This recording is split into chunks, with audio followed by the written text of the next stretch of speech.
So, how do you find a good couples therapist for affair recovery work? This is a great question.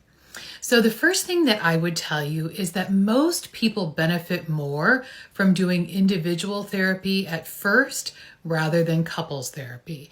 So, if you want to go down this route, what I would recommend for you is that you look for a therapist experienced in treating trauma. So, probably a trauma therapist.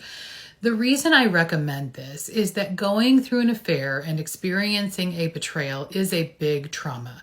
And so if you are the hurt partner, you're going to get a lot of benefit out of working with a trauma therapist.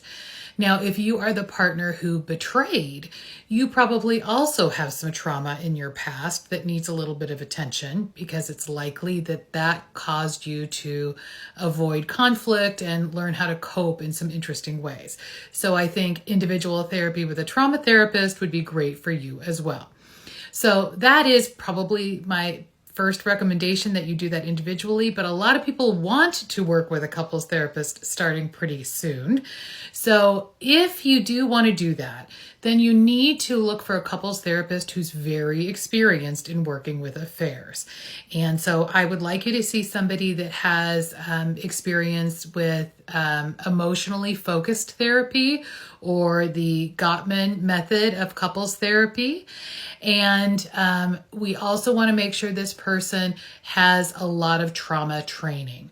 So you can call and leave a message for a therapist and say, hey, I'm looking for somebody to help me with affair recovery.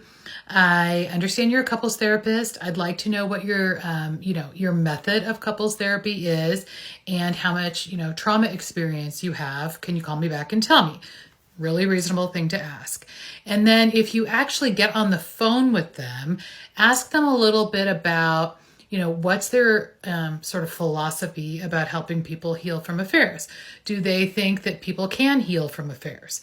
If they say no, do not go to this person. Ask them, how many people in their practice stay together after an affair. If they say a number less than half, also don't go to them. We want somebody that is pro-marriage, who understands attachment, trauma, couples dynamics, communication, how to heal old attachment injuries, and who is, going to help support you recover from this journey.